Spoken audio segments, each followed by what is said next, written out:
L'heure des Pro 2 avec ce soir Memona Interman. Bonsoir, je suis très heureux de vous retrouver. Merci beaucoup Thomas Bonnet. Mais avec grand plaisir. Sabrina Berlin-Bouillet est également avec nous du service police-justice. Bonsoir, beaucoup de sujets à aborder ensemble ce soir. Léonard Zerbib, bonsoir, avocat. Très heureux de vous retrouver. Bonsoir, et puis Thomas. C'est le grand retour ce soir de Louis Dragnel. Bonsoir. Bonsoir Thomas, merci beaucoup. On est ravis de vous retrouver après moi vos aussi. vacances bien méritées. Qui se sont bien passées, on peut dire Très que ça s'est bien passé. Très bien. Vous étiez en famille, on l'imagine, Exactement. avec vos enfants, voilà, en vacances. On est Exactement. très heureux de vous retrouver. Merci beaucoup. C'est Sur gentil. l'antenne de CNews. Alors, je précise que vous étiez avec vos enfants parce que, visiblement, il ne faut pas trop le dire. Pourquoi je dis ça ? Parce que Clémence Guettet, députée de la France Insoumise ce matin, est venue dire à la radio, de service public bien sûr, que la famille traditionnelle, c'était d'extrême droite. Je schématise un peu, mais vous allez l'entendre, c'est un peu l'idée quand même qu'elle véhicule. Écoutez donc Clémence Guettet, députée de la France Insoumise du Val-de-Marne, ce matin. Le fait est qu'aujourd'hui, la famille traditionnelle, vous l'avez dit, elle est survalorisée. Le couple, majoritairement couple hétérosexuel, la famille avec des enfants, comme institution, prônée d'ailleurs par la droite, par les réactionnaires de tout temps et de toute époque, est accompagnée par l'État, par le système socio-fiscal, par les aides sociales, etc. etc. Or, aujourd'hui... Pas seulement par la droite, et avec aussi Clémence Guettet comme objectif de faire en sorte que la démographie reparte, que l'on puisse faire des enfants pour financer le modèle social. J'en parle dans le livre, quand M. Macron parle de réarmement démographique sans s'intéresser une seconde aux causes, c'est-à-dire pourquoi on fait moins d'enfants aujourd'hui dans notre pays.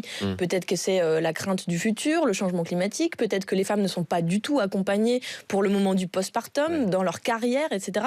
Bref, aucune cause n'est remise en question et M. Macron participe en ça d'une bataille idéologique qui est celle de l'extrême droite. C'est une forme d'extrême droitisation de la société que de revenir à cette famille traditionnelle. Oui, j'estime que c'est un combat antifasciste. Je viens de vous expliquer pourquoi la famille traditionnelle, pas besoin de vous rappeler la devise de la France pétainiste, mais pourquoi la famille traditionnelle et la question de la natalité a toujours été associée à l'idéologie d'extrême droite. Voilà, donc il manquait plus que ça. Il y avait beaucoup de choses qui avaient été cataloguées, étiquetées extrême droite. Désormais, la famille traditionnelle, cher Louis, c'est d'extrême droite. C'est même pétainiste. Clémence Guettet. Mais dans ce cas, il faut s'intéresser à tout ce qu'a fait le maréchal Pétain et donc tout ce qui est la retraite. Vous savez que c'est le maréchal Pétain qui a introduit la retraite. La décentralisation, grand acte de cette décentralisation. Tous ces thèmes-là, en fait, on ne peut plus les évoquer du tout parce que le maréchal Pétain, à un moment, a fait des réformes sur le salaire minimum, par exemple. C'est aussi le maréchal. Enfin, donc c'est absolument stupide. Et on voit bien la volonté de Clémence Guettet de caricaturer et d'essayer de montrer, d'expliquer que le modèle traditionnel, qui n'a rien d'incroyable, c'est-à-dire qu'une famille avec des enfants qui partent en vacances, eh bien, c'est le pétainisme, c'est l'extrême droite. Je pense que les téléspectateurs de CNews, les auditeurs d'Europe 1, voient bien la grosse ficelle et ne tomberont pas dans ce panneau. Mais la volonté, c'est de déconstruire, tout déconstruire. C'est-à-dire que même la famille, le socle familial, ici attaque la France Insoumise. Mais bientôt, respirer, ce sera être un fasciste pour la France Insoumise. C'est quand même hallucinant que tous les sujets pour la France Insoumise vous amènent à être traités d'extrême droite ou de fasciste. Il y avait d'autres propositions que j'ai trouvées assez hallucinantes aussi, le congé pour deuil amical. Oui, parce qu'elle présente, on précise que Clémence Guettet présente un livre sur l'amitié, qu'elle veut en faire une valeur politique, une notion politique. Et donc il y a ce congé amical. Pour deuil amical, on ne sait pas pour combien d'amis, parce qu'on peut avoir tous beaucoup d'amis. Moi, par exemple, je peux dire que je suis ami avec la chanteuse qui vient de décéder, Dolly Parton, et donc je demande à mon employeur de m'accorder un congé. Après tout, pourquoi pas ? Donc c'est vraiment la logique purement théorique de LFI qui ne se met pas en pratique. Ce sont des personnes qui ne connaissent pas l'entreprise, qui font des propositions comme cela sans vérifier leur application. Mais simplement, si on regarde quand même...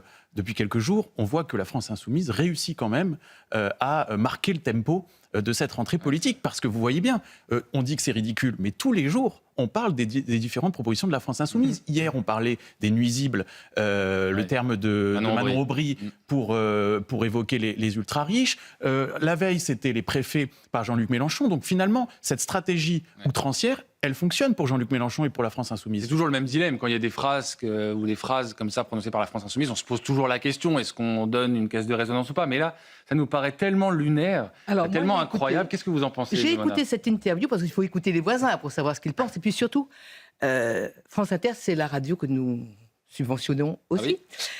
Je l'ai écouté de A à Z et j'étais quand même sidérée. Et je me suis dit, mais voilà une idéologue genre années 70. Et de mettre la famille sous le terme infamant, quand même, pour une partie de la France, d'extrême droitisation. Oui. Il faut le faire, hein. Il faut le faire. Je crois que ça catalogue vraiment l'état d'esprit chez Mélenchon et associés. il faut les écouter. Il faut que ça se sache à l'intérieur du pays, dans toutes les couches sociales. Voilà où ces gens-là veulent nous mener. Est-ce que c'est porteur électoralement? Je me suis posé la question en l'entendant. Je me dis, à qui ça parle? Chez qui ça trouve un peu d'écho, cette sortie? Je pense que ça parle à toute cette France qui déteste tout ce qu'on est. Quand on voit ce qu'elle veut faire avec son concept de l'amitié, en réalité, qui est censé remplacer le concept de la famille. Elle essaye en fait de remplacer, de casser le modèle de la société telle qu'elle est construite aujourd'hui en France. Eh bien, c'est tous les gens qui ont cette espèce de désir de violence, de revanche. Il y a quand même beaucoup de gens aujourd'hui en France qui sont attirés par les sirènes de Jean-Luc Mélenchon, qui jettent des jerrycans d'essence sur le feu, à chaque fois sur les plaies, pour bien montrer aux gens que l'État est horrible, que l'État est fasciste, qu'on est méchant avec eux. Et je vous rejoins également, il y a aussi cette volonté à chaque fois de créer un débat pour faire en sorte que tous les Français réagissent aux déclarations de Jean-Luc Mélenchon. Moi, ce qui m'a sidéré depuis 2 jours, vous savez, il y a la réunion des grands patrons du MEDEF, en ce moment à Roland-Garros. Eh bien, moi, ce qui m'a sidéré, c'est que Jean-Luc Mélenchon a imposé même tout le débat économique actuellement, la question de l'héritage, de la dette, la question des taxes, même la question de la dette. Quand il explique, il pose ça comme ça, il sait très bien que l'effet que ça va produire, Jean-Luc Mélenchon, quand il explique qu'il peut s'asseoir sur une partie de la dette et que ça ne changera rien et que c'est pas grave, qu'on n'est pas obligé de rembourser ses créanciers. Et en fait, à chaque fois, ça pose, moi je trouve, la droite et le centre en position toujours d'être en réaction à Jean-Luc Mélenchon. Et ce que j'ai constaté aujourd'hui, c'est que, à part Bruno Retailleau... Oui, alors on va voir le tweet justement de Bruno Retailleau, qui est un des rares... En fait, qui a réagi et qui... on a du mal à suivre, il y a tellement de déclarations choc. La droite est en réaction, et pas du tout en impulsion. Bruno Retailleau qui dit « Si vous êtes attaché à votre famille, à vos parents, à vos enfants, vous êtes pour LFI un réactionnaire d'extrême droite. Bienvenue dans le monde stalinien de LFI où l'État va s'occuper de votre famille, de vos amitiés, vous rééduquer. » Oui, mais c'est stalinien. Et moi, ça me rappelle les grandes fêtes de l'amitié en Union soviétique. Enfin, c'était dans les années 70 qu'on parlait beaucoup de ces sujets-là avec les petits flonflons. Et aussi en Chine et même en Corée du Nord. C'est ça leur idéologie. Et ils veulent nous l'infiltrer dans les cerveaux pour qu'on soit préparés.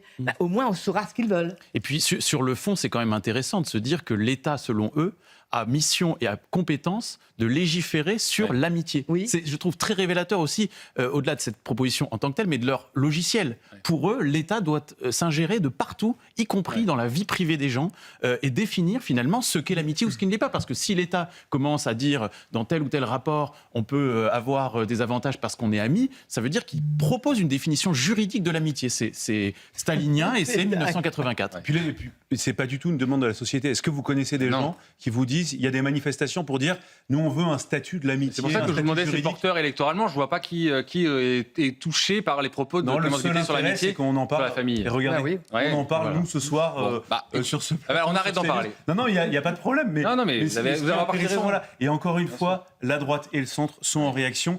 Et moi, ce que je trouve un peu décevant dans ce début de campagne électorale, cette fin d'été, c'est que vous regardez d'Édouard Philippe à Marine Le Pen, globalement, tous les candidats sont plus en réaction à ce que dit Jean-Luc Mélenchon et à certaines propositions de la gauche qu'en proposition. Et normalement, si vous voulez gagner, vous savez, il y a un vieil adage qui dit que c'est à vous d'imposer les débats. Nicolas Sarkozy l'avait fait brillamment en 2007. Il avait imposé 3 débats par jour et tout le monde était en réaction. La campagne ne fait que démarrer, on verra. Peut-être que les voix de droite se feront entendre. On va changer de sujet, donc on en a fini avec cette sortie de Clémence Guettet. Avec vous, Sabrina Birlin-Bouilly. On va parler du périscolaire, puisqu'il y a eu de nouvelles évolutions. On a appris que 3 familles portent plainte, des familles de victimes, portent plainte contre Anne Hidalgo. Et ça, c'est nouveau, c'est la première fois que ça arrive. Expliquez-nous. Ce sont 3 plaintes, 2 qui viennent d'être déposées et une qui va suivre, qui concernent et qui visent l'ancienne maire de Paris, Anne Hidalgo, et aussi son ex-premier adjoint, Patrick Bloch. Ces plaintes sont concernant la non-assistance à personne en danger dans le dossier du périscolaire. C'est très important parce que c'est la première démarche qui se fait au pénal, puisque jusqu'alors, il y a eu évidemment des signalements faits au procureur, mais aucune plainte pénale jusqu'alors qui visait nommément des élus parisiens dans ce scandale du périscolaire. Ici, ces 3 plaintes, vous l'avez dit, viennent de parents d'enfants abusés sexuellement, des enfants qui ont entre 3 et 7 ans. Tous étaient au périscolaire de l'école Saint-Dominique. Une enquête est encore en cours à l'école Saint-Dominique, même si on sait que 2 animateurs sont mis en examen et placés en détention provisoire là-bas pour viol et agression sexuelle sur mineurs. Donc il faut comprendre déjà que ce sont 2 procédures distinctes. Il y a d'un côté cette procédure pénale qui vise les 2 animateurs, puis cette nouvelle procédure qui vise les élus politiques. Du côté des familles des victimes, les responsabilités politiques auraient dû alerter bien avant. Voilà ce qu'elle cherche à comprendre, à savoir. L'avocate parle, je cite, d'un silence coupable et intentionnel. Notamment, les plaignants s'appuient sur un rapport municipal qui date de 2015, un rapport qui examinait déjà des situations de risque d'infraction sexuelle commises sur mineurs par des agents municipaux. Donc, pour ces familles, le danger, il était déjà connu des élus. Selon eux, autre élément, le collectif SOS Périscolaire qui avait déjà alerté directement Patrick Bloch dès 2021 par mail, par visioconférence. Donc pour eux également, il était au courant. Voilà leurs arguments. Du côté d'Anne Hidalgo, on se défend. Elle dit avoir agi dès qu'un signalement lui parvenait. Elle pointe du doigt même la responsabilité de certains collaborateurs intermédiaires qui lui auraient caché des éléments. Elle parle de hiérarchie intermédiaire, ce sont ses termes. Patrick Bloch lui met en avant son plan d'urgence qu'il a annoncé fin 2025 pour régler la situation. Voilà leur axe de défense. Enfin, peut-être l'heure des comptes pour ceux qui étaient aux responsabilités. Je veux juste vous lire, avant d'être en direct avec une représentante justement de SOS Périscolaire, 3 extraits de ce qu'on peut lire dans Le Point. Les témoignages sont dans Le Point. D'abord, l'avocate de ces familles qui dit « L'absence totale de remise en question, de compassion ou de regret de Mme Hidalgo et de M. Bloch est pour elle parle des familles, insupportable. C'est ce qui les pousse notamment à porter plainte. » Et puis, il y a 2 mères de familles qui sont citées. Les prénoms ont été changés. La première dit « J'espère que le jour du procès, je verrai tous les responsables sur le banc des accusés. » Je trouve cette phrase qui résume parfaitement justement leurs intentions. Et puis la dernière citation que je voulais vous proposer ce soir. « J'ai compris avec notre affaire, dit une autre mère de famille, que le problème était systémique. Il y a de nombreux responsables à différents niveaux, mais les premiers responsables, ce sont les élus.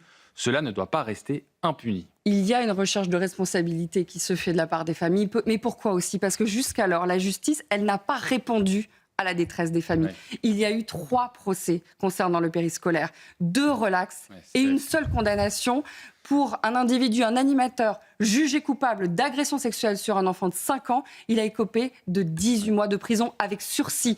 Donc vous voyez, les familles sont désœuvrées et il y a une recherche de responsabilité dans ce scandale qui est énorme. Maintenant, c'est aux élus de répondre. Avant d'ouvrir la discussion en plateau, je le disais, on est avec Anne de SOS Périscolaire et je la remercie d'être en direct avec nous ce soir dans l'heure des Pro 2. Bonsoir.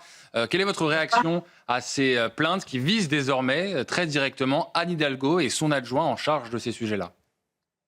Alors nous, on n'est évidemment pas du tout surprise puisque ça fait plusieurs mois que des familles partout en France estiment que dorénavant, il y a des responsabilités, comme vous le disiez, à aller chercher au-delà de celles et ceux qui commettent les infractions, les mises en cause directes des plaintes, parce que dans les administrations, eh bien, on se rend compte, notamment à Paris, dans de très nombreuses affaires, nous on le sait, qu'il y avait eu des signalements qui ont été laissés pour compte. Et nous, on le sait en particulier, puisque précisément quand on a pris contact avec M. Bloch dès 2021, effectivement, on a pensé qu'il y aurait une action. Et on a su par la suite, dans des affaires qui ont suivi, que les alertes avaient déjà été données et que rien n'avait été fait. Donc on ne peut que comprendre les familles, nous ne sommes pas étonnés.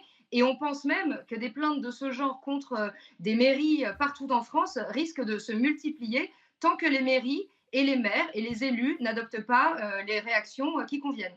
Alors je crois savoir que vous avez essayé justement d'avoir des échanges parfois avec les équipes municipales.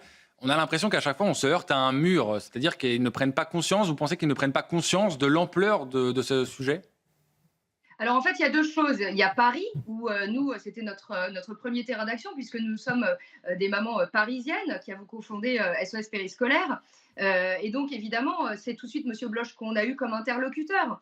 Et si on en croit vos confrères du Point et l'article dont vous parliez à l'instant, eh bien, ce n'est même pas en fait la responsabilité de la personne morale qu'ils sont avec Madame Hidalgo en tant qu'ex-maire de Paris. Ce sont les personnes physiques aujourd'hui qui sont attaquées. C'est-à-dire que de ce que j'ai lu, on ne peut plus comprendre et penser qu'il puisse y avoir une justification au fait d'ignorer les alertes pour peut-être la bonne marche du service public ou que ce soit en fait dans une gestion normale de la ville. C'est pour ça que les plaintes, en fait, elles sont visiblement dirigées contre, ce sont des plaintes personnelles, elles sont dirigées contre les personnes physiques. Ça, c'est quand même un point qui est hyper intéressant. Donc ça, c'est pour Paris. Et pour répondre sur les mairies partout en France, on a énormément de cas où effectivement, nous passons notre temps à dire aux mairies ce qu'elles devraient faire, c'est-à-dire les responsabilités qui leur incombent. Par exemple, l'article 40 qui exige qu'elles saisissent le procureur de la République dès qu'elles ont connaissance d'une violence commise sur un mineur pendant l'exercice de leurs fonctions. Ça, ce n'est pas toujours fait. Ensuite, on se heurte aussi beaucoup à quelque chose qui rend les parents complètement fous, comme par exemple à Mardié en ce moment. C'est que les mairies mettent du temps, voire ne refusent de communiquer aux parents, par exemple, l'existence d'une plainte. Alors ça peut être parce que les gendarmes le déconseillent, mais pendant ce temps-là, il y a comme une entrave en fait à la justice, et ça peut être reproché aux mairies, parce que pendant ce temps-là, les parents qui ne sont pas au courant ne peuvent pas faire de la recherche de victimes sur leurs enfants pour essayer de voir si leurs enfants ont aussi été victimes, s'ils ne sont pas au courant qu'il y a une plainte. Bon, en tout cas, on comprend en effet le travail titanesque qui reste à effectuer. On peut saluer d'ailleurs votre engagement. Merci d'ailleurs, Anne, d'avoir été en direct avec nous ce soir. On va suivre l'évolution de cette plainte. Moi, je dis juste, il est temps que ceux qui étaient aux responsabilités rendent des comptes. C'est tout ce qu'on demande. Il y avait cette commission au Sénat, c'est très bien, c'est une bonne chose, cette commission d'enquête. C'est à la justice de passer, Léonard Zerbi. Vous êtes d'accord avec ça, j'imagine ? Bien sûr, et puis on comprend évidemment le désarroi de ces familles de victimes qui se sentent complètement délaissées dans cette histoire depuis le début. Elles ont le sentiment, et on peut les comprendre, que la justice pénale ne va pas assez vite ou qu'elle n'est pas assez sévère dans les affaires qui ont été évoquées. Donc on comprend qu'elles cherchent de toutes les manières à obtenir des responsabilités. Voilà, donc ça sera intéressant de suivre ce procès pour voir si on peut considérer effectivement que ces élus avaient connaissance d'un péril grave et imminent pour ces enfants et qu'ils n'ont pas agi. Dans ce cas-là, on aurait effectivement une négligence. Maintenant, simplement un point pour aussi défendre les maires et les élus, parce que j'en côtoie beaucoup, il m'arrive aussi d'en défendre, et madame disait, ils ne communiquent pas les plaintes. Parfois, les maires ne sont pas forcément au courant de ces plaintes. Oui. Elles sont ensuite reparquées. Anne Hidalgo, en l'occurrence, a été au courant. Alors là peut-être, mais c'est pas toujours le cas. Et je veux dire simplement que certains maires font aussi tout ce qu'ils peuvent, ils ont une responsabilité pénale personnelle. Il ne faut pas que la responsabilité pénale devienne une responsabilité politique. Ça a été un sujet de campagne lors de la campagne municipale à Paris. Oui. Et finalement, le maire de Paris a bien été élu. Vous avez parfaitement raison. Il ne faut pas criminaliser, pénaliser trop la vie politique. Oui. Mais là, on parle de faits qui sont beaucoup trop graves et de négligence trop grave. Vous avez raison, mais on a quand même l'impression que là, s'il ne se passait rien, globalement, c'est tout le monde est un peu responsable. En fait, personne ne l'est. Et ça remet un peu au milieu du village le fait que pour des élus, il y a une double responsabilité. Il y a la responsabilité politique et morale. C'est-à-dire que c'est la politique que vous impulsez. C'est à la fois la politique de recrutement, c'est à la fois la politique de suivi, de recueil des signalements et de traitement de ces signalements. Il y a l'aspect évidemment moral, parce que vous avez une responsabilité pour vous-même par rapport à ce que vous faites, la politique que vous menez pour autrui. Et enfin, il y a la responsabilité pénale. Effectivement, comme il y a un certain nombre de familles qui ont été très déçues par le volet pénal de cette affaire, et bien maintenant, si vous voulez, quand vous êtes parent de victimes, je pense que c'est insupportable d'entendre des politiques ou la justice qui vous disent en fait, il n'y a pas de responsabilité, tout le monde était un peu responsable. Quand on les entend, parce qu'on ne les entend pas toujours. Et la plupart du temps, ils veulent même pas répondre. Sujet. Bien sûr. Et je pense que le mérite au moins de cette action en justice, si elle va au bout et si elle permet d'entendre les uns et les autres, eh bien, ça va être d'établir une responsabilité. En politique, le principe de base, c'est quand même la responsabilité morale de ce que vous faites. C'est-à-dire que la moindre action que vous engagez pour les autres, eh bien, vous êtes comptable de cette action. Et de surcroît pour les plus petits, de surcroît pour des faits tels qu'ils sont rapportés. Et l'autre mérite, Thomas, je pense quand même, il ne faut pas que l'arbre cache la forêt. Paris, c'est très important. Il y a tout le reste de la France. Et je sais que, par exemple, qu'à Biarritz, dans les Pyrénées-Atlantiques, il y a eu une enquête qui a concerné 2 personnes. Juste à côté, dans les Landes, à Tarnos, enfin, on s'est intéressé au profil assez inquiétant d'un homme, et puis il y a tout le reste de la France. Quand je dis toute la France, il y a la France de l'outre-mer. Vous savez qu'en outre-mer, c'est un véritable problème, et que les prédateurs à l'égard des enfants sont extrêmement puissants, actifs, et qu'on les laisse faire aussi, et depuis très très longtemps. Donc Paris, j'espère qu'à Paris, on verra clair, et que ça va permettre de réveiller le reste.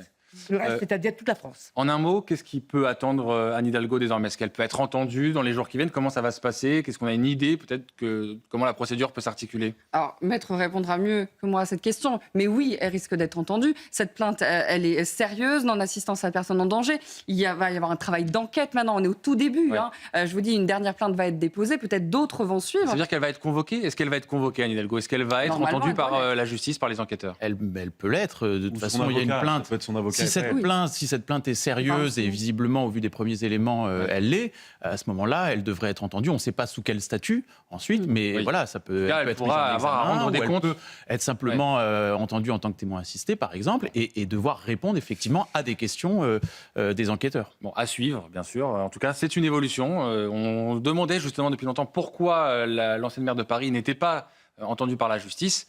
Ça va peut-être être le cas, et donc il faut bien sûr saluer l'engagement de ces familles. On va marquer une courte pause dans l'heure des Pro 2 et puis on va recevoir un patron. Parce que les patrons, ils sont partout. Ils veulent prendre la parole et c'est très bien parce que dans le débat public en ce moment, on entend un peu tout n'importe quoi. Vous le rappeliez, Louis. Les patrons, ils veulent se faire entendre. Ils ont des messages à faire passer. L'un d'entre eux sera avec nous dans quelques instants. Et puis on pourra parler de cette une incroyable du JD News qui est en kiosque à partir d'aujourd'hui. Le bilan économique d'Emmanuel Macron. Comment Macron a ruiné le pays. Voilà la une du JD News. On va en parler juste après la pause. Restez avec nous dans l'heure des pros. À tout de suite. On est de retour dans l'heure des Pro 2 et on est avec un patron. Bonsoir Lionel Roch, vous êtes un patron. Alors j'adore parce qu'en ce moment les patrons prennent la parole et c'est très bien. Vous l'avez prise depuis longtemps, on peut le dire. Vous avez déjà alerté sur pas mal de sujets qui pourrissent la vie des patrons, je vais le dire comme ça. Votre livre, c'est Laissez-nous bosser. On peut le remontrer d'ailleurs. Et vous dites déjà ce qui est en train de se dire en ce moment du côté du MEDEF. Les patrons prennent la parole et se plaignent de ne pas être suffisamment écoutés. Comment vous voyez ce qui est en train de se passer ? Je le vois mal, mais en même temps, il y a un intérêt. C'est la première fois que la France, parce que le cœur de mon livre, c'est pas seulement les patrons, c'est la France qui bosse et qui entreprend. Vous êtes patron d'une PME, je suis patron d'une PME, patron de terrain, et vous avez un tiers de la France qui bosse dur et qui fait tourner difficilement ce pays. Cette France qui bosse dur, on l'a dans nos entreprises, c'est évidemment des entrepreneurs, mais c'est des salariés, et c'est aussi, il y a des fonctionnaires qui font tourner, on connaît dans les hôpitaux l'infirmière, l'interne qui va dépasser ses horaires, on a vu ça avec les pompiers, on a le policier qui va faire plus.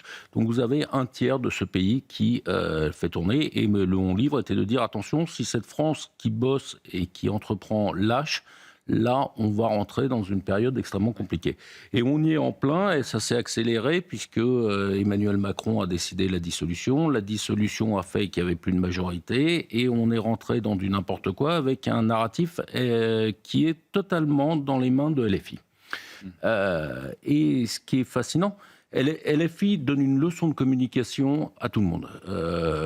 D'ailleurs, j'entendais, vous commentiez Clémence Guettet ou je ne sais plus quoi, ils sont là pour occuper complètement le terrain. Et pour qu'on ne soit plus que les commentateurs de ce qu'ils racontent. Et donc, économiquement, on invente une taxe Zuckman qui est et donc qui fait débat. C'est-à-dire qui dicte le tempo médiatique, politique, là en ce moment. Voilà, et donc, mais ça fait 2 ans, ça fait même depuis 2022, mais ça fait 2 ans, et très souvent quand je suis invité sur un plateau, on me demande de commenter ce que raconte LFI. Alors moi, je veux bien qu'on commente la taxe Zuckman. La taxe Zuckman, elle a 3 avantages. Elle est anticonstitutionnelle, elle est contre les traitements européens, et si elle arrivait à être là, Bernard Arnault & Co partirait immédiatement, à la seconde. C'est-à-dire, si vous voulez, il faudrait que Bernard Arnault, pour payer la taxe Zuckman des 3 milliards, vende des actions. Vous pensez que Bernard Arnault va rester, donc ça veut dire que 1800 personnes partiraient. C'est d'ailleurs le but de LFI. Mais comme ils mettent le tempo, vous avez derrière des gens qui sont censés être plus raisonnables, Raphaël Glucksmann-Taux, qui disent on va quand même faire la taxe Zuckman, et puis la taxe sur les holdings. Et tout ça est fait pour détruire notre société, dont les entreprises sont les empêcheurs de tourner en rond. Donc à un moment, il va falloir prendre la parole. Alors une partie des patrons est réunie, et vous en parliez tout à l'heure, c'est les rencontres du MEDEF. Il y aura des candidats demain. Patrick Martin a déjà pris la parole, le patron du MEDEF. Il a parlé justement de la taxe Zuckman, comme vous, Lionel Roch, donc c'est Patrick Martin qui en parlait cet après-midi. À certains responsables politiques, je le dis, cessez d'entretenir ce mythe et de souffler cyniquement sur les braises de la jalousie. La France est au contraire un des pays les plus égalitaires du monde.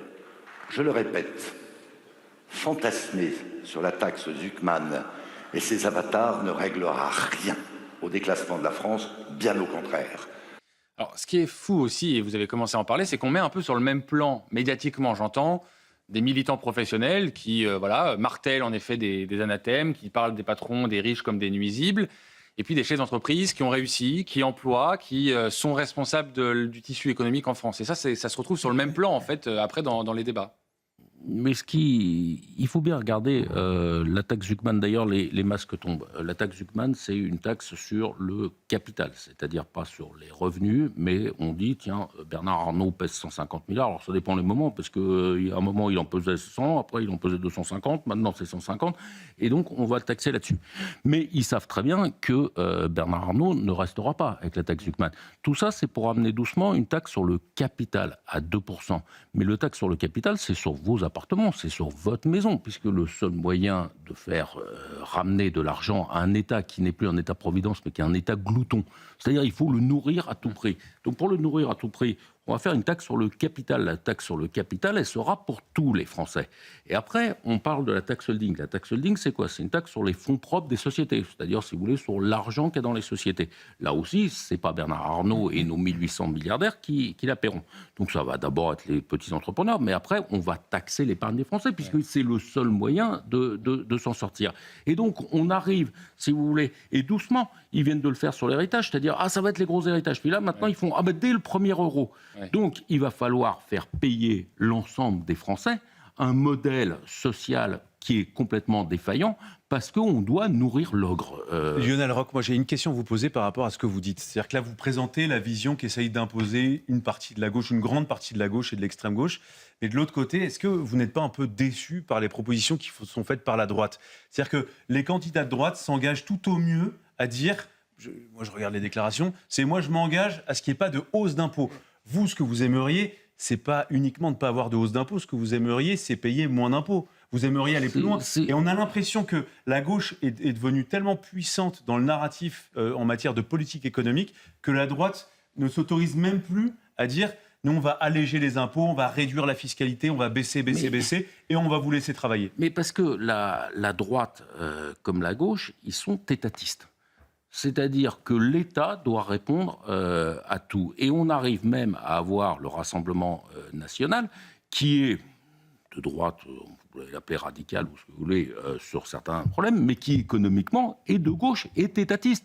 Marine Le Pen dit bien, moi je ne suis pas de droite, je ne baisserai pas le nombre de fonctionnaires. Si vous ne baissez pas le nombre de fonctionnaires en France, vous augmentez les impôts. Donc ce que vous dites, c'est que vous avez l'impression que la classe politique est prise en otage par le discours de la gauche sur ce sujet et n'ose pas faire des propositions qui vont dans le sens de ce que vous demandez. Bien sûr, parce que ça veut dire du courage. Ça veut dire qu'il faut tout remettre à plat. Et c'est compliqué. Donc déjà, ça veut dire avoir des idées, avoir du courage et arrêter de penser que la France ressemble juste à un petit monde parisien qu'on entend. La France n'est pas LFiste. Et Jean-Luc Mélenchon ne gagnera jamais en 2027. Même s'il arrive à faire peur à mes collègues patrons qui me disent « Ouais, on ne sait jamais, il peut gagner », il ne gagnera jamais. Le problème n'est pas la victoire éventuelle de Jean-Luc Mélenchon en 2027, c'est que les idées néfastes infusent sur toute la classe politique. Et donc, j'entendais Bruno Le Maire qui maintenant dit bon ça y est, j'ai appris, ça s'appelle le droit à la rédemption. Non mais il dit, c'est sympa. Non mais il dit j'ai appris. Donc il dit voilà, faut tout. Et qu'est-ce qu'il dit ? Il dit ah oui, il va quand même falloir faire payer les riches. Faire payer les riches est une phrase très intéressante. Aujourd'hui, pour faire payer les riches, plus. Vous n'avez pas tellement de solutions. C'est ce qu'ils sont en train de faire, c'est-à-dire sur les plus-values virtuelles. Alors il y en a 16 000 qui ne payent pas. Mais il faudrait, à mon avis... Si on met les pieds dans le plat, est-ce qu'aujourd'hui on peut gagner en promettant des baisses de subventions, la baisse des impôts pour certains, pas tous, Est-ce que c'est possible ? J'en suis convaincu, même, pour vous dire. Non, mais parce que c'est la question que tout le monde se pose. Est-ce que c'est possible de gagner en promettant J'en suis absolument convaincu à partir du moment où vous avez un projet, à partir du moment où vous dites les choses de façon claire, à partir du moment où tout le monde fait un effort et tout le monde fait un effort dans le même sens, à partir du moment où on a une vision, à partir du moment où on remet la France qui bosse et la France qui entreprend au cœur du projet. C'est-à-dire qu'on se lève le matin... Pour vous, c'est qui alors ? Quel candidat ? Attendez, parce que là, pour l'instant, le candidat, on ne l'a pas. Mais on ne l'a pas. Pourquoi ? Parce que tous sont en train de travailler sur des communautés. C'est-à-dire la droite travaille sur les retraités. C'est le segment population, le segment de l'électorat. Et Jean-Luc Mélenchon arrive en aligné des promesses. Marine Le Pen fait le ramasse-tout derrière. Lionel Roch, des promesses, vous les avez déjà entendues. Moi, j'ai entendu en 2017 un candidat à l'époque, parler de la Startup Nation, dire justement, faire les promesses sur la baisse des fonctionnaires. Et puis, c'est quoi le résultat 10 ans plus tard ? C'est un cataclysme économique. On va vous montrer la une du JD News, je le disais, qui sort aujourd'hui en kiosque, comment Macron a ruiné le pays. Et c'est documenté, Lou Dragnel, tous les indicateurs qui sont dans le rouge. Allez-y, parce que c'est... Vous parliez des salariés de la fonction publique. Quand Emmanuel Macron a pris le pouvoir en 2017, il y avait 5,8 millions de salariés de la fonction publique. Aujourd'hui, on est à plus de 6 millions. La charge de la dette, elle était de 41 milliards d'euros en 2017. On est à 77 milliards d'euros là en 2026. C'est les taux d'intérêt qu'on rembourse chaque année pour la dette. Exactement. On est à 70 000 faillites d'entreprises en 12 mois, plus 28,7% depuis 2017. Et puis, les fameuses dépenses en faveur des administrations publiques, et on est à plus 33,7%. Les dépenses de fonctionnement de l'État, on est à plus 31,8%, c'est-à-dire 550 milliards d'euros en plus au total pendant la dernière année. Et puis, ça représente quand même aujourd'hui les dépenses de fonctionnement, plus de 30% de toutes les dépenses publiques. C'est absolument considérable. Ce qu'on a voulu faire par là, c'est qu'effectivement, je reprends votre mot, il y a beaucoup de gens qui ont cru et qui, à mon avis, se sont fait avoir. Élire un président libéral, Startup Nation, tout ce que vous voulez en 2017, eh bien on s'est rendu compte que la politique qui était mise en place, et la politique du chèque, et le quoi qu'il en coûte, vous évoquiez tout à l'heure la question des propos de Bruno Le Maire, eh bien ça a coûté très cher, il y a eu énormément de dépenses, et en réalité Emmanuel Macron a dépensé beaucoup plus qu'il n'a fait gagner d'argent au pays. Parce que moi j'entends vos craintes, vos réticences sur les différents partis politiques, Lionel Roch, mais la force est de constater que ceux qui prétendument avaient raison, étaient raisonnables, étaient les gens, les sachants, nous ont mis dans le mur. Alors sur Emmanuel Macron, le drame, c'est le en même temps. C'est-à-dire que Emmanuel Macron 2017, parce qu'Emmanuel Macron 2022, et Emmanuel Macron en 2017, il baisse un peu la fiscalité sur les entreprises, il fait 2 ou 3 petites choses, il le retrouve en recettes. C'est-à-dire que les entreprises ont payé beaucoup plus d'impôts. Bien sûr. Le problème, c'est que comme il fallait qu'il s'excuse de ça, il a distribué de l'argent.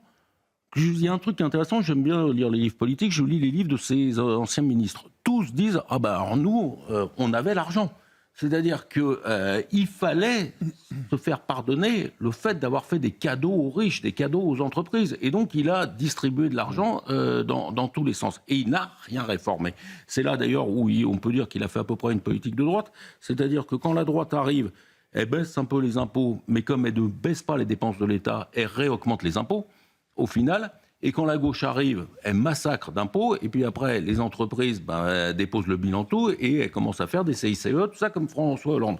Final, c'est dramatique, c'est-à-dire qu'il faut tout remettre à plat. Alors, la question qui est à chaque fois de dire « Ah oui, d'accord, mais pour qui tu vas voter ?» D'abord, je pense qu'il y a quelque chose... Alors, pour qui vous allez voter ? Non, je pense qu'il y a quelque chose qui est très intéressant en ce moment, c'est que de mes salariés jusqu'à Louis Gallois, patron de gauche que j'ai croisé, on se pose tous la question, on me pose la question, mes salariés me disent « Mais tu vas voter pour qui ?» Je dis « J'en sais rien. » Et eux, ils me disent « Non, moi non plus, j'en sais rien. » Et donc, le fait de ne pas savoir... Avant, c'était simple, vous étiez de gauche ou de droite, c'était très simple. Et peut-être qu'ici, tout, en fait, on ne sait pas. Donc, il y a un moment où les politiques vont devoir entendre. On a des candidats de la droite et du centre. Il va falloir que d'urgence, ils fassent une primaire. Parce que la primaire, elle a un avantage, c'est de poser des idées. Et c'est d'avoir des vraies propositions. On n'est pas parti dans cette direction-là pour l'instant. Mais c'est pas la direction que ça prend, vous l'avez vu. Aucun leader de droite ne veut de la primaire. J'ai entendu que David Lisnard commence à le dire. Si Bruno Retailleau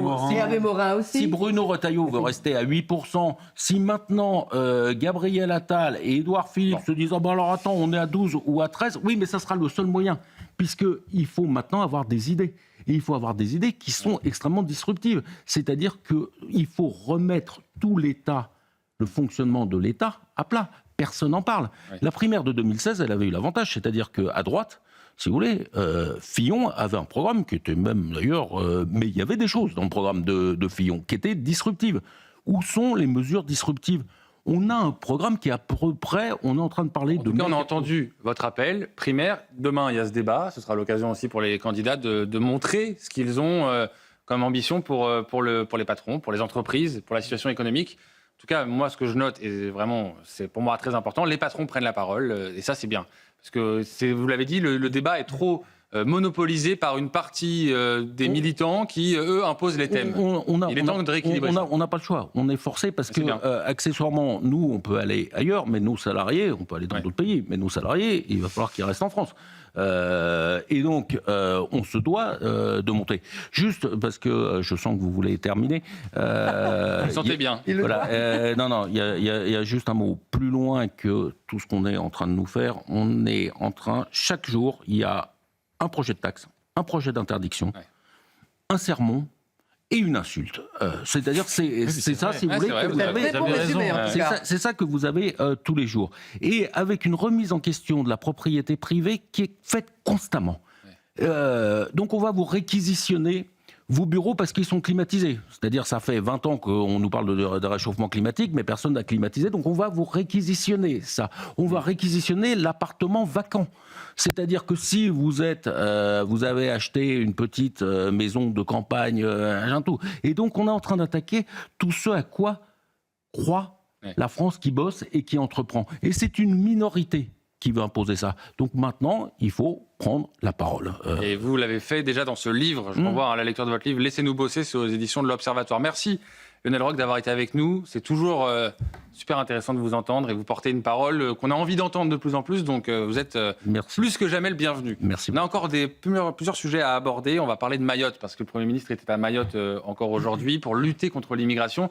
Écoutez les détails sur place de notre envoyé spécial, Félix Pérolas.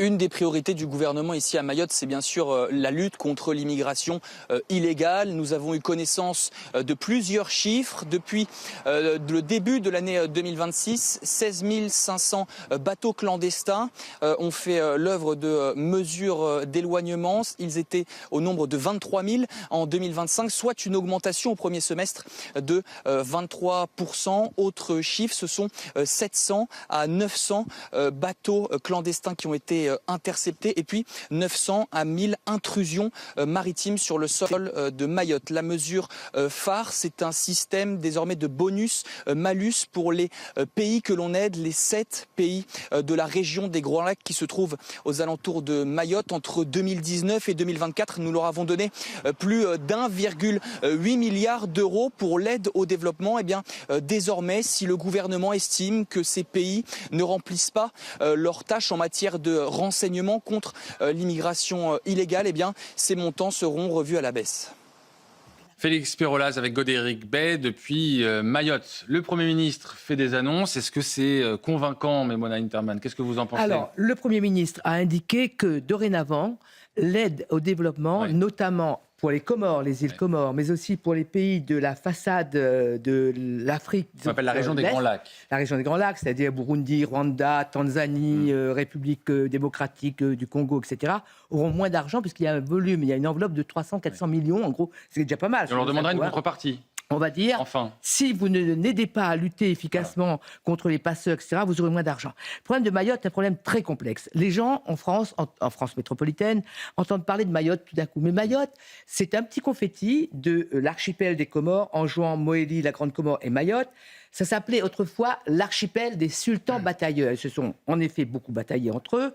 En 1841, la France achète Mayotte pour avoir un point d'appui dans le canal du Mozambique, et puis il ne fait pas grand-chose. Sauf que en 2011, quand Nicolas Sarkozy, sous l'impulsion de Brice Hortefeux, fait de Mayotte un département, on ne prévoit pas que ce sera l'afflux de tous les réfugiés de la Terre qui ont envie de venir en France. Et c'est là que la France ait pris ce risque d'une départementalisation dans le canal du Mozambique, à cet endroit du monde, sans réfléchir à ce qui allait se passer. C'est vraiment coupable. C'est vraiment coupable. Je ne conteste pas aux Mahorais l'envie d'être français. J'allais dire, c'est fait. Oui, mais enfin, mais on va revenir en arrière. Mais on fait quoi maintenant? Non, mais sur les annonces de Sébastien Lecornu, est-ce que enfin de conditionner l'aide au développement à une réciproque et une aide, c'est pas assez? C'est pas assez, vous dites aussi que c'est pas assez? C'est pas suffisant. Moi, ce qui m'agace un peu dans cette affaire, c'est qu'on a l'impression, à chaque fois qu'il y a une campagne, notamment présidentielle, il y a tous les politiques qui défilent à Mayotte, et le reste de l'année, pratiquement tout le monde se moque du sort des Mahorais. Je veux dire, il y a une exception quand même, c'est Marine Le Pen. Marine Le Pen y est allée très souvent. Elle est allée souvent et elle a fait des scores. Elle a fait 43% au premier tour et en 59 au second tour. Donc elle a fait un score énorme. Mais je veux dire, la situation migratoire à Mayotte est une situation catastrophique. On parle d'un archipel de 323 000 habitants.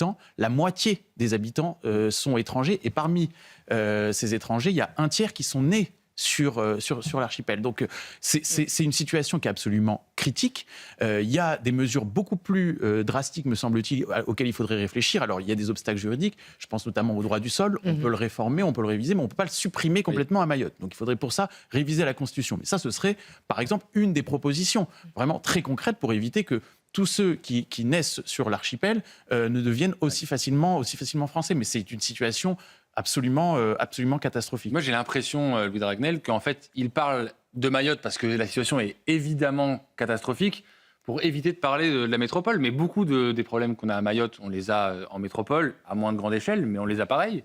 Et là, ils osent moins en parler, ça les inquiète un peu plus. Mayotte est un peu la pointe avancée de la métropole. C'est-à-dire que les problèmes qu'on voit à Mayotte, en fait, les problèmes qu'on voyait il y a 20 ans, vous demandez à des anciens préfets, des anciens commissaires qui étaient en poste à Mayotte, ils vous expliquent très clairement que les problèmes qu'ils ont connus il y a 10-15 ans à Mayotte, eh bien, c'est les problèmes qu'on connaît aujourd'hui en métropole sur toutes les questions d'identité, d'accès à la nationalité, d'accès aux prestations sociales et de la même manière aussi d'exclusion d'accès aux prestations sociales.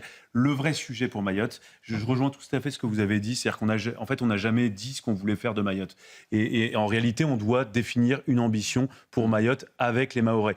Depuis des années, en réalité, on leur dit, on va vous coller un pansement de plus, on va vous aider, on va vous donner une subvention en plus, on va créer un département. Mais à aucun moment, on a répondu à la question.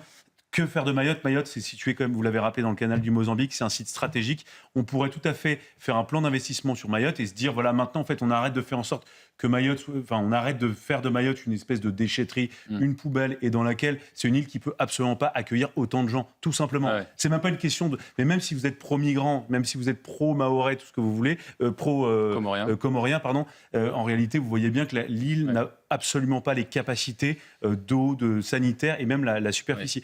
Et moi, je pense qu'on pourrait faire de Mayotte, en réalité, voilà, une pointe stratégique pour la France. Vous pouvez créer un port en eau profonde, vous pouvez faire un hub. C'était le projet de la marine, pourquoi pas. Valéry Giscard d'Estaing qui avait eu ce projet-là. Et on voit bien qu'il y a un péril aussi au niveau de l'outre-mer que constituait l'ancien empire français. La Nouvelle-Calédonie, il y a quand même des contestations assez fortes. Vous voyez bien dans d'autres îles d'outre-mer. Et on voit aussi derrière, c'est la France insoumise qui est en train de labourer le terrain pour essayer de favoriser des indépendances en trompe-l'œil, pour essayer d'expliquer aux gens sur place, vous serez bien mieux sans la France. On vivrait avec quoi? Et bien moi, je pense l'exact contraire. Je pense que les Mahorais qui, à plusieurs reprises, à l'occasion de référendum, ont voté pour la France et ont fait une déclaration d'amour à ce qu'on est, à notre identité, à notre mode de vie, eh bien on leur doit la protection, la sécurité et donc une mesure des mesures sur place draconiennes pour leur permettre de le vivre. Pas seulement en temps de campagne, et là vous avez raison, il faudrait se souvenir de Mayotte tout au long de l'année. Peut-être que Sébastien Lecornu est un candidat de plus. Ben, en tout cas, oui, il y a forcément Bruno Retailleau qui a quasiment lancé sa campagne à Mayotte. Édouard Philippe qui s'est rendu. Et Sébastien Lecornu maintenant, c'est cousu de fil blanc, c'est évidemment une façon de répondre à l'ancien Premier ministre. Emmanuel Macron, il fait campagne. Il essaie de s'en dissocier comme tout le monde, mais bon, ça c'est un autre sujet. Je voulais qu'on parle de cette affaire avec vous, Sabrina, de ce cycliste qui a été poignardé, parce que j'ai entendu beaucoup de choses dans les médias. On parle de cette affaire comme de la violence qui découlerait des différents routiers qui seraient de plus en plus nombreux, de la place des cyclistes dans les grandes villes, etc. Or, je crois qu'on passe totalement à côté du sujet si on analyse ça sous ce prisme-là. Alors, on va rappeler ce qui s'est passé, on va regarder le sujet de Elliot Jamois et Florian Doré, et puis on verra avec vous après où on en est de l'enquête. Une altercation qui dégénère en quelques instants. Mardi aux alentours de 13h30, rue de Cèze, dans le 9e arrondissement de Paris. Un automobiliste et un cycliste s'invectivent. Ce commerçant nous décrit la scène. Le conducteur, il sort, il lui met un coup. Et il y avait une réaction de l'autre. Il se mettait à terre, genre pendant 2 minutes. Et ils avançaient jusqu'à la porte, là. On a essayé de les séparer. On était à 3. C'est alors que l'automobiliste riposte. Il porte un coup de couteau à la gorge du cycliste avant de prendre la fuite. Les enquêteurs remontent rapidement jusqu'au conducteur. Il est interpellé vers 17h, quelques heures après les faits, puis placé en garde à vue. Des faits assez fréquents, selon ce témoin. Malheureusement, ça arrive quand même souvent dans cette rue, parce que je ne sais pas si vous voyez, la rue est quand même assez étroite. Ils ont mis sur une voie et la piste cyclable à contresens de la circulation, avec des camions qui sont garés tout le temps en double fil dans cette rue. Donc ça arrive assez régulièrement, ce genre de situation aussi violente. Je n'en avais jamais vu avant, parce que là, c'était quand même assez violent. Quant au cycliste, il est d'abord transporté à l'hôpital en urgence absolue avec une suspicion d'atteinte à la carotide. La victime est sortie de l'hôpital ce mardi en fin d'après-midi avec des lésions peu profondes et 2 jours d'ITT. Une enquête pour tentative de meurtre a été ouverte et confiée à la police judiciaire. On me parle de mobilité douce. Il n'y a rien de doux dans les rapports entre automobilistes, cyclistes et piétons, mais ce n'est pas vraiment le sujet, à mon avis. C'est la présence de ce couteau et le fait qu'il s'en serve, cet automobiliste à bord de cette camionnette. Tout à fait. Dans le sujet, on voit un témoin qui dit que ça arrive souvent, les bagarres à cet endroit-là dans Paris. Des bagarres. Là, on ne parle pas d'une bagarre. Ça commence avec une altercation, une dispute. Oui, il y a eu un coup de poing. Et puis, l'individu aurait sorti un couteau de son véhicule et a poignardé à la gorge, tout de même. C'est pour tuer. Quand on poignarde à la gorge, c'est pour tuer. Hein. Voilà. On est dans une escalade de la violence qui ne ressemble pas à ce qu'on a connu il y a encore 20-30 ans lorsqu'il y a des bagarres. Oui, parce que ça peut arriver. Des conflits sur la route. Là, il y a un acte très grave qui a été posé. L'individu a été interpellé, il est placé en garde à vue. C'est un jeune homme de 29 ans qui est né en Égypte. Pour l'instant, on n'en sait pas plus concernant son casier judiciaire, s'il en a un.